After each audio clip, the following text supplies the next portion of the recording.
오늘 말씀은 제가 15년, 16년 전에 목사 안수를 받고 얼마 지나지 않아서 있었던 이야기로 말씀을 시작하려고 합니다.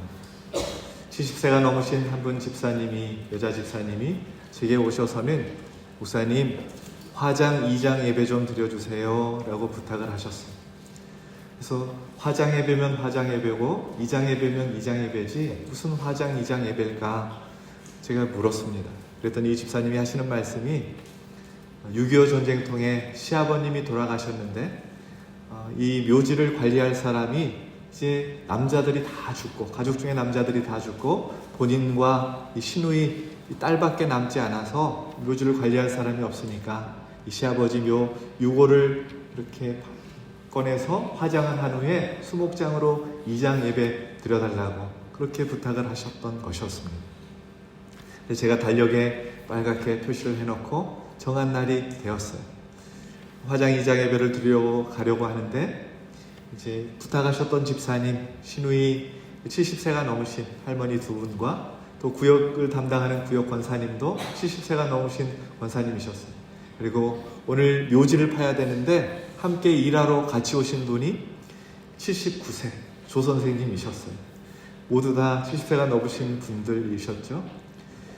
이분들을 모시고 이제 운전을 해서 화순 이양이라는 곳에 이렇게 가고 있는데 걱정이 들기 시작했습니다. 오늘 묘지를 파야 되는데 함께 일하러 오신 분이 79세 되신 얼마 전에 등록하신 이 조 선생님 할아버지가 따라오셨으니 제가 걱정이 됐어요. 제가 물었습니다. 조 선생님, 일 해보신 적이 있으십니까? 그랬더니 얼마 전에 해봤다고. 나중에 알고 보니까 그것도 5년 전에 좀 70대 중반에 하셨던 것이었어요. 아니나 다를까 묘지에 도착을 했는데 이 할아버지가 끙끙대면서 묘지를 파기 시작하는 거예요. 곡괭이질을 하고 삽질을 막 하시는데 그날 어떻게 되었겠습니까? 이래봬도 송 목사가 양복 입고 묘지를 파본 목사입니다. 여러분 묘지를 파본 적이 있으십니까? 한 2시간 정도 이 겉옷을 벗고 러닝 차림에 바지 양말 주머니에 넣고 양말에 넣고 2시간 정도 이렇게 묘지를 파니까 60여 년 전에 묻어놨던 이 시아버지 관자리가 나오는 거예요. 딱딱하게 굳어 있었어요. 땅을 푹 치니까 땅이 푹 꺼졌어요. 그리고 흙을 걷어내고 이렇게 뼈를 보니까 머리뼈, 장단지뼈, 이빨 몇 개 이렇게 남아 있는 것입니다. 그래서 이거 모아다가 이제 화장하러 화장터로 가야 되잖아요. 화장터는 어디로 갑니까? 그랬더니 조 선생님이 가방에서 또 주섬주섬 무엇을 꺼내 들은 거예요. 토칫불하고 철판하고 망치하고 꺼내가지고 이것을 잘게 부수기 시작합니다. 그리고 토칫불로 불을 붙여서 불을 태우기, 화장을 하기 시작하는 거예요. 그것도 또 제가 달라고 해서 한 1시간 반 토칫불로 화장을 제가 했습니다. 사람 뼈 타는 냄새를 맡으면서 토칫불로 이렇게 태우니까 이 검게 다 탄 부분들은 다 제하고 그나마 누르스름하게 된 이 젤을 이렇게 모아가지고 종이컵 한 컵에 이렇게 담았어요. 종이컵이 다 차지 않았어요. 그런데 부탁하셨던 70세가 넘으신 집사님, 그리고 함께 왔던 시누이, 그리고 구역을 담당하는 권사님, 이 모습을 보고 제가 돼서 종이컵 한 컵에 들어가는 그 모습을 보고 동일하게 이구동성으로 뭐라고 하셨냐면 허무하다, 허무해 그러시는 거예요. 사람의 인생이 아둥바둥하며 열심히 70평생, 80평생, 일평생을 살다 종이컵 한 컵에 들어가는 그 모습을 보니 허무하다, 허무해 그러시는 것입니다. 여러분, 화장터에서 우리의 육신이 다 죽게 될 것인데 1시간 반이 지나면 뼈쯤에 재로밖에 남지 않습니다. 육신적으로 보면 정말로 허무하다라는 생각밖에 들지 않습니다.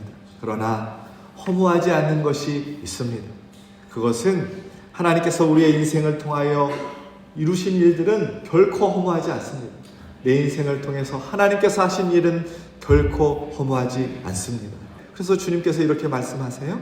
이 작은 소자에게 내 이름으로 냉수 한 그릇이라도 대접하면 내가 결코 잊지 않고 너에게 상을 베풀리라 라고 말씀하십니다.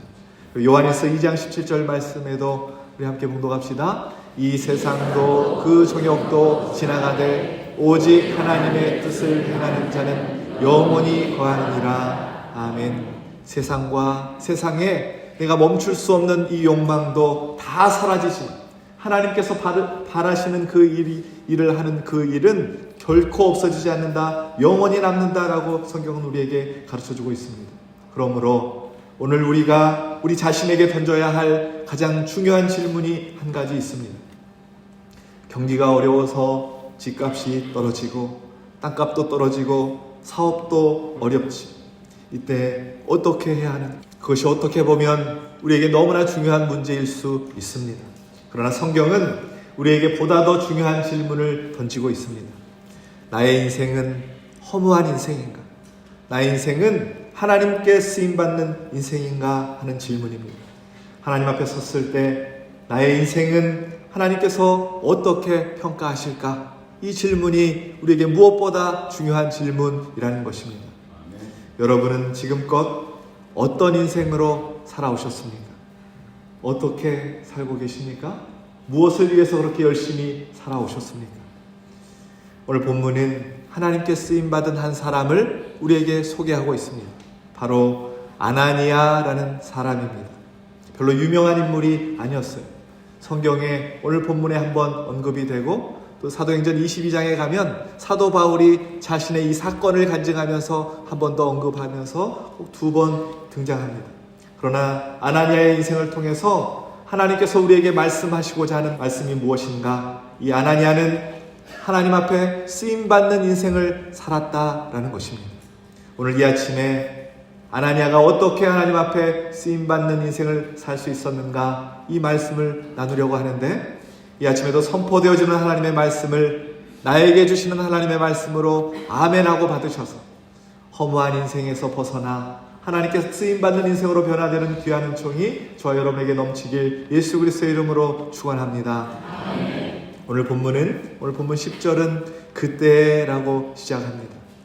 그때가 어느 때인가? 9장 1절부터 말씀을 보면 사울이라는 사람이 기독교의 최대 박해자가 되어서 예수 믿는 사람들을 다 잡아 족치는 일을 하고 있었습니다. 공문을 들고 예루살렘에서도 박해한 다음에 다메섹까지 와서 예수 믿는 사람이라고 하면 다 잡아 벌을 내리고 죽이려고 하는 것입니다. 그리고 씩씩대면서 걸어오는 장면이 1절부터 소개되고 있어요. 그러다가 어느 한 지점에 정오의 빛보다도 더 강한 빛이 이 사울을 둘러 비치면서 사울이 꼬꾸라집니다. 그리고 그가 충격에 쌓여서 사람 손에 이끌려서 직가라는 곳에 들어가 그곳에서 3일 동안 식음을 전폐하고 하나님 앞에 기도하고 있었습니다. 바로 그때입니다. 바로 그때 주님께서 중요한 한 가지 일을 남겨놓으십니다. 그 한 가지 일이란 누군가가 사울에게 가서 하나님께서 너를 변화시키고 너를 쓸 것이다 라는 이 말을 전해주는 일을 주님께서 남겨놓으십니다. 제가 오늘 이 본문을 묵상하다가 의아함이 들었어요. 왜 그랬냐면 지금 부활하신 주님이 나타나셨거든요. 사울 앞에 나타나셨는데 그렇다면 주님께서 직접 사울을 통해서 사울을 꼬꾸라뜨리게 하신 다음에 내가 메시아다, 너를 앞으로 쓸 것이다 그렇게 말하고 모든 작업을 완수시키면 되는데 그러면 주님도 편하고 사울도 편할 텐데 그런데 이상하게 주님은 사울을 만나주시기는 하시는데 사울을 변화시키는 그 일은 완수하지 않으시고는 뭔가 일을 하나 남겨놓으시면서 사울로 하여금 직가로 가서 기도하고 있으라 라고 말씀을 하시는 것입니다. 6절 말씀해 보니까 너는 일어나 시내로 들어가 너가 행할 일을 알려줄 자가 있을 것이다 라고 주님이 말씀을 하십니다. 주님이 그 일을 다 완수하지 않으시고 누군가가 일을 할 것이다 라고 여유를 남겨놓으신 것이죠. 그리고 10절 이하의 말씀을 보니까 그 일을 아나니아에게 맡기십니다. 너는 일어나 사울에게 가서 안수하고 다시 그를 보게 해라 라고 임무를 맡기십니다. 왜 주님께서는 사울 앞에 직접 나타나셨으면서도 일을 다 혼자 하지 않으시고 누군가가 할 것처럼 그렇게 여지를 남겨놓으시면서 그렇게 복잡하게 일을 해 가시는 것일까? 그것이 제 마음 안에 생긴 질문이었습니다. 말씀을 묵상하면서 이 질문이 성령께서 그리고 우리의 인생에 있어서 매우 중요한 질문이라는 것을 성령께서 깨닫게 해 주셨습니다. 여러분, 주님이 우리를 택하시고 구원하신 목적은 단지 우리를 천국 가게 하시기 위함이 아닙니다. 우리를 택하여 부르신 목적은 우리로 하여금 하나님의 동역자가 되게 하시려는 하나님의 계획이 있는 것입니다. 예를 들면 이런 거예요. 저희 자녀들이 3남매가 있는데 녀석들이 어렸을 때 마트에 가서 장을 보고 온 적이 있습니다. 장을 보고 오면 주차장에서부터 서로 자기가 들겠다고 싸우는 거예요. 그러면 아내가 하나씩 그 물건들을, 사온 물건들을 주영이, 하영이, 찬영이 손에 이렇게 쥐어주었어요. 왜 어린 자녀들에게 물건을 들도록 그렇게 나누어 주는 것일까요? 부모인 우리의 힘으로 이 많은 물건을 다 들 수 없어서 이 아이들에게 주는 것일까요? 아니지요. 아내와 제가 충분히 다 들 수 있습니다. 자녀들이 들어주지 않으면 부모에게 손해가 되기 때문일까요? 그것도 아닙니다. 이것은 내 자녀들을 고생시키기 위해서, 힘들게 하기 위해서 아빠 말 안 들었으니까 너희들 벌 한번 받아라 그러면서 물건을 들으라고 하는 것일까요? 힘들게 하기 위함도 아닙니다. 자녀들에게 작으나마 함께 나눌 수 있도록 기회를 주는 것은 우리가 자녀들에게 기쁨을 주기 위해서이지. 내가 엄마 아빠의 일을 도왔다. 나도 뭔가 엄마 아빠의 일을 도우면서 뭔가 보탬이 되었다. 그 기쁨과 보람을 주기 위해서 의도적으로 그렇게 한 것이지요. 우리 하나님도 마찬가지입니다. 하나님은 모든 일들을 다 혼자 하실 수 있는 전능하신 분이십니다. 그러나 우리에게 무언가를 맡기시는 것은 우리에게 하나님 나라를 위한 동역자가 되게 하시고 그 일에 동참케 하셔서 저와 여러분의 영혼에 무한한 유익과 기쁨과 축복을 주시기 위한 하나님의 계획이라는 사실을 여러분 기억하실 수 있기를 소망합니다. 요한복음 15장 16절 말씀 우리 함께 봉독합시다. 너희가 나를 택한 것이 아니요 내가 너희를 택하여 세웠나니 이는 너희로 가서 열매를 맺게 하고 또 너희 열매가 항상 있게 하여. 하나님이 우리를 부르신 목적, 하나님께서 우리를 예수 믿게 하신 목적은 이 허무한 세상 속에서 죽으면 다 끝나버리고 없어질 허무한 것들을 쫓다가 사는 것이 아니라 하나님 나라의 일에 동참케 하셔서 그 순종을 통하여 열매를 거두게 하시려는 하나님의 계획이라는 것입니다. 우리가 나중에 하나님 앞에 가면 무엇이 남을까요? 여러분 한번 생각해 본 적이 있으십니까? 하나님 앞에 섰을 때 나의 인생에 무엇이 남을까? 어떤 분은 편하게 생각을 해요. 그냥 내가 성실하게 살고 열심히 살면 하나님께서 다 이해해 주시는 것 아닙니까? 세상적으로는 맞는 말이지만 성경적으로는 그렇게 말씀하지 않습니다. 우리가 하나님 앞에 갔을 때 하나님 앞에 남는 일은 우리가 성실하게 살고 열심히 사는 일이 아니라 하나님께서 나를 통해서 역사하신 그 일이 남는 것입니다. 어떤 금 사업을 하는, 금을 사고 파는 금광업자가 일꾼들을 모아놓고 이렇게 말했습니다. 여러분, 이 산에는 금이 아주 많이 매장되어 있습니다. 이제 가서 열심히 금을 캐어 오십시오. 금을 캐서 내게 가져오면 합당한 보상을 해드리겠습니다. 이렇게 얘기를 했어요. 이 일꾼들이 산에 가서 열심히 땅을 파고 금을 찾기 시작했어요. 곡괭이로 땅을 파고 돌을 부수고, 그리고 일꾼들이 찾은 것이 무엇이었냐면 석탄하고 수석을 많이 찾았습니다. 그리고는 그것을 가지고 금광업자에게 가지고 오는 겁니다. 그러면서 이렇게 이야기하는 거예요.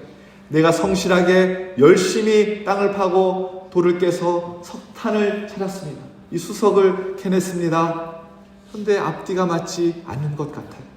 금광업자가 원하는 것은 석탄이 아니라 수석이 아니라 금을 원하는 것입니다. 하나님께서 우리를 택하여 원하시는 열매는 우리가 단순히 성실하게 살고 열심히 사는 것이 아니라 하나님께서 우리를 통하여 하신 그 일을 찾고 계신다라는 것입니다.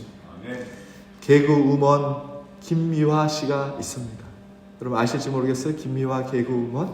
이분 사랑의 교회 집사님이신데 이분이 나중에 죽으면 자기의 비문에다 고 김미화 여기 웃기다 자빠졌네. 그렇게 기록한답니다.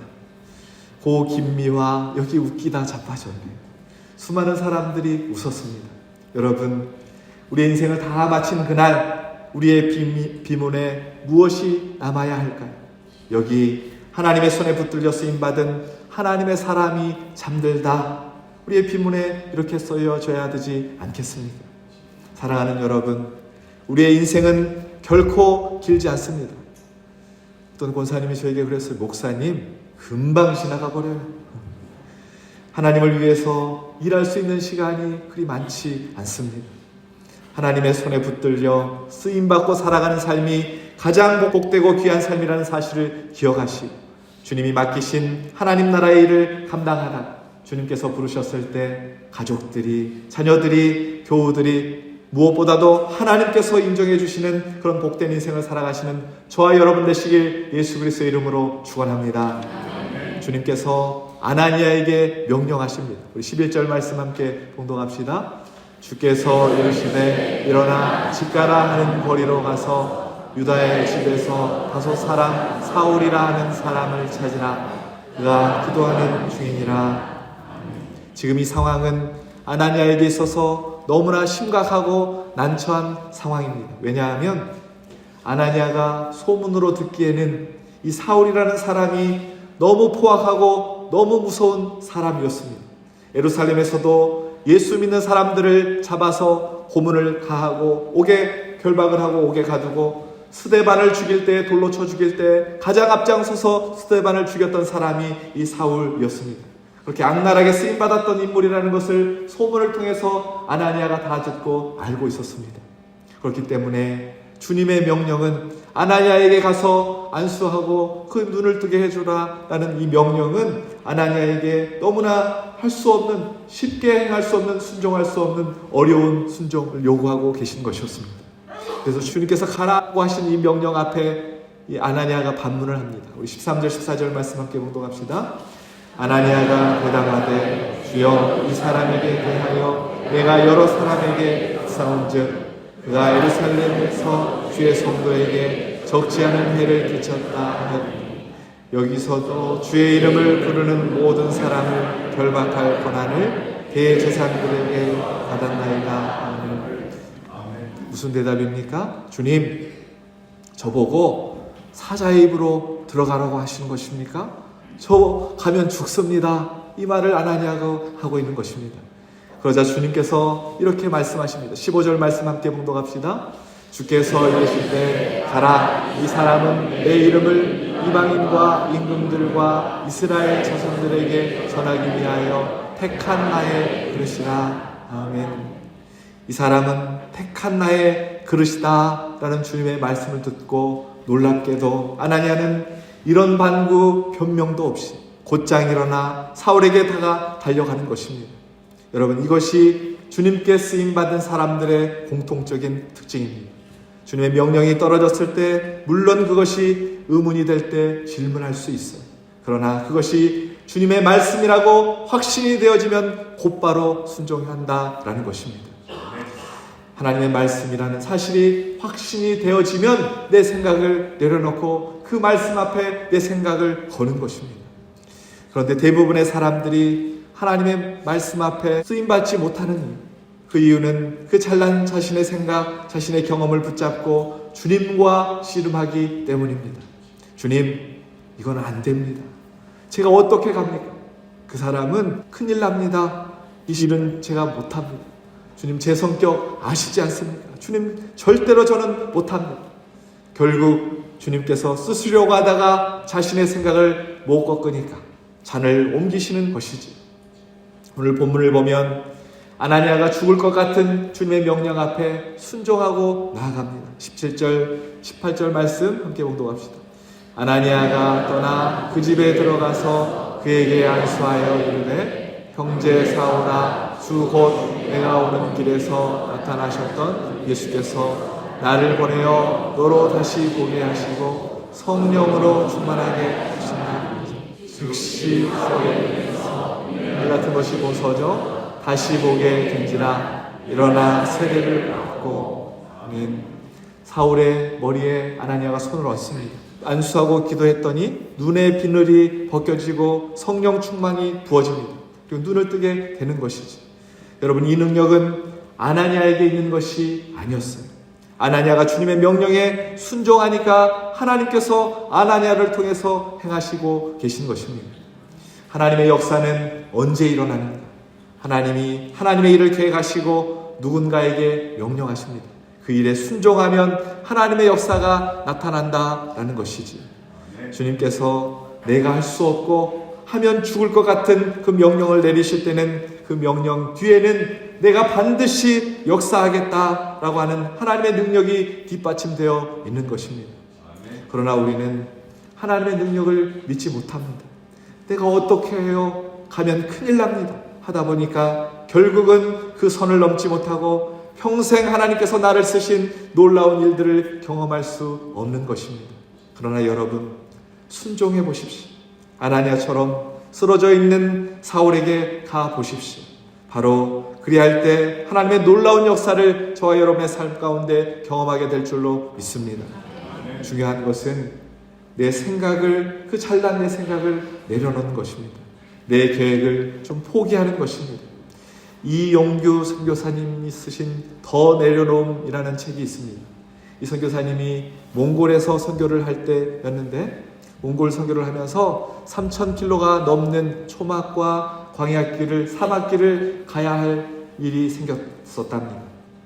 사막에서 중간에 차가 고장나면 큰 일을 경험해야 되니까 먼저 잘 준비를 했대. 생명을 잃을 수도 있기 때문에. 그때 이 선교사님이 의지한 한 사람이 있었는데 13살 때부터 운전을 시작한 남해라고 하는 한 청년 운전사였습니다. 길이 보이지 않아도 이 청년은 별을 보고 해를 보고 달을 보고 길을 찾아 사막길을 가는 사람, 베테랑 운전사였습니다. 그런데 차가 출발한 지 2시간도 채 되기도 전에 문제가 생기기 시작하고 3시간마다 타이어가 펑크가 나서는 예비 바퀴도 다 써버리고 급기야 차가 2대가 출발했는데 한 대는 남아야 되고 한 대만 가야 되는 상황이 발생을 합니다. 그리고 믿고 의지했던 운전사 남해까지 차를 버리고 가면 안 되니까 그 차에 남겨져야 했습니다. 선교사님은 그때 하나님 앞에 이렇게 기도했답니다. 하나님, 어떻게 합니까? 이 일정을 포기해야 합니까? 왜 이런 일이 자꾸 나에게 일어납니까? 그때 주님께서 이용규 선교사님에게 이렇게 말씀하셨답니다. 이제부터 내가 일하기 시작하겠다.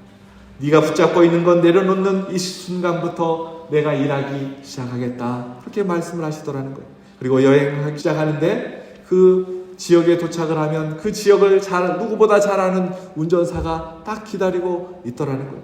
한 운전사가 하는 말이, 아니, 이 여행길에 내가 이 지역을 가장 잘 아는 사람인데 어떻게 알고 나를 찾아왔느냐고 그렇게 말할 정도로 하나님께서 그런 운전사들을 다 예비해 놓으셨더라는 거예요. 어느 지역에서는 중요한 관문을 통과해야 되는데 이 관문을 지키고 있는 이 군인을 잘 아는 어떤 사람과 동행하게 되어서 쉽게 신분증이나 검열 없이 유적지로 들어갈 수 있었다라고 고백을 합니다. 결국 여행을 마치고 이 선교사님이 뭐라고 말씀을 하시냐면, 내 모든 것을 내려놓았을 때 내가 계획했던 것보다 더 크신 하나님의 역사와 능력을 보게 되었습니다 라고 그렇게 간증을 하시는 것입니다. 사랑하는 여러분, 주님은 우리에게 놀라운 일을 계획하시고 우리에게 명령하고 계십니다. 그러나 우리가 해야 할 일이 있습니다. 그것은 주님의 말씀 앞에 순종하는 것입니다. 내 것을, 내 생각을, 내 경험을, 내 모든 것을 내려놓고 주님의 말씀 앞에 의지하는 것입니다. 그러나 궁금한 점이 하나 있어요. 아마 그런 생각을 여러분도 하셨을지 모르겠어요. 주님께서 무엇을 하라고 명령하셨을 때 그 말씀이 주님의 말씀인지 어떻게 알 수 있는 것이지요? 가끔 어떤 분이 주님께서 말씀하셔서 내가 이렇게 행합니다 라고 이야기할 때 자기 생각이면 어떻게 해? 마귀의 음성이면 어떻게 해? 그렇게 하나님의 음성인지 아닌지 우리에게 의문이 있다라는 것이지. 그렇게 주님의 음성인지 분별이 안 되면 순종하기가 힘든 것입니다. 그런데 오늘 아나니아는 주님이 말씀하셨을 때 곧바로 순종합니다. 어떻게 아나니아가 이것이 주님의 명령인지 단숨에 이해하고 알 수 있었을까요? 10절 말씀을 함께 봉독합시다. 그때 다메섹에 아나니아라 하는 제자가 있더니 주께서 환상 중에 불러 이르시되 아나니아야 하시거늘 대답하되 주여 내가 여기 있나이다 하니, 주님께서 아나니아에게 오셔서 아나니아에게 이렇게 부르시니까 그 음성을 듣고는 아나니아가 예 주님 제가 여기 있습니다 이렇게 답을 합니다. 여러분 무엇이 느껴지십니까? 이 말씀에 무슨 생각이 드세요? 저는 이 말씀을 묵상하다가 이것 때문이구나 성령께서 깨닫게 해주셨어요. 여러분 친밀감입니다. 친한 친구를 부르는 것 같습니다. 주님 제가 여기 있습니다. 아나니아야 부를 때 주님 제가 여기 있습니다 이렇게 고백하고 있는 거예요. 주님과 아나니아는 이 사건이 있기 오래전부터 아주 친밀한 사이였다라는 것입니다. 6절 말씀해 보면 주님께서 사울을 엎드러지게 한 다음에 사울에게 이렇게 말씀하십니다.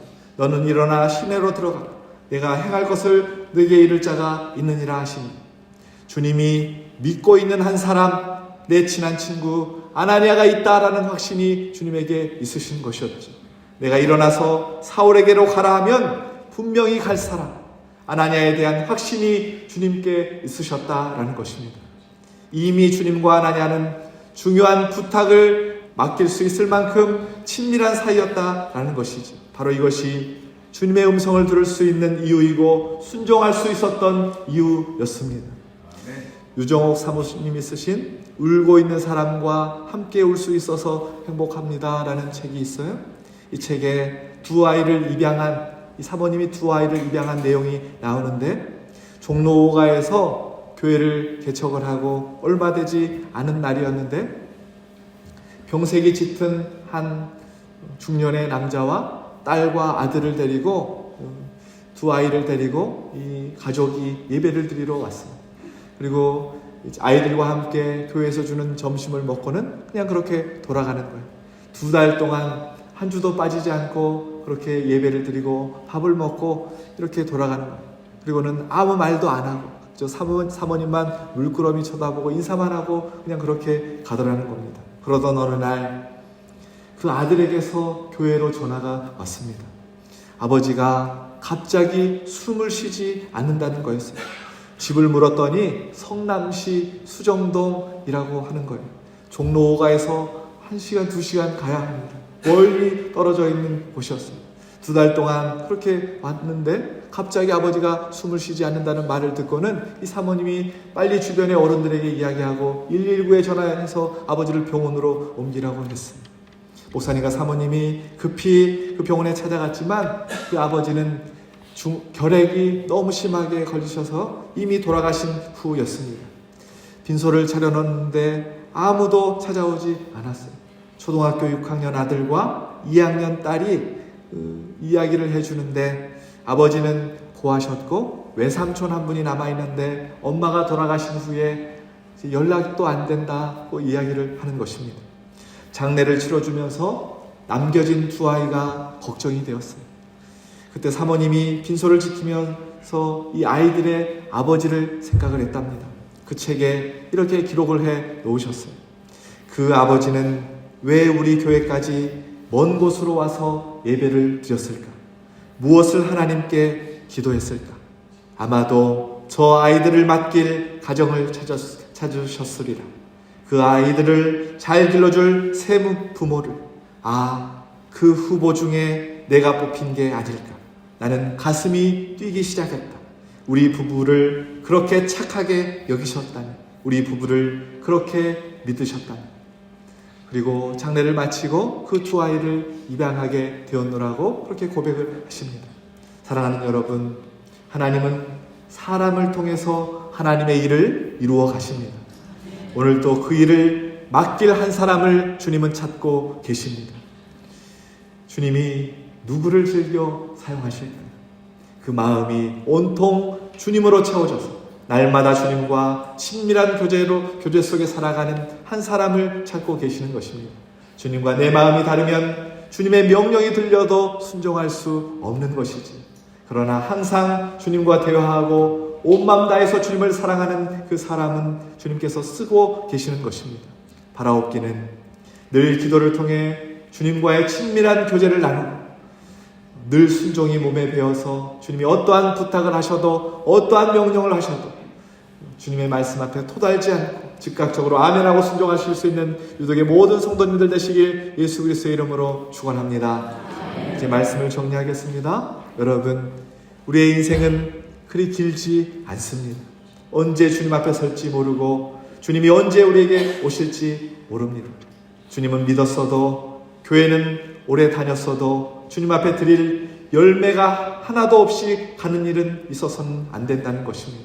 주님이 나를 통해서 하시고 싶은 일을 많이 계획하셨는데 그 일은 하나도 이루지 못하고 그저 바쁘게 살다가 석탄만 주님 앞에 드리고 수성만 주님 앞에 드리다가 주님, 저는 이게 중요한 줄 알았어요. 그것은 중요한 줄 몰랐어요. 그러면서 주님 앞에 선다면 정말로 안타까운 일이 될 것입니다. 아나니아라고 하는 이 이름의 뜻은 하나님은 은혜로우시다 라는 뜻입니다. 하나님의 은혜를 입은 자라는 이름의 뜻을 가지고 있습니다.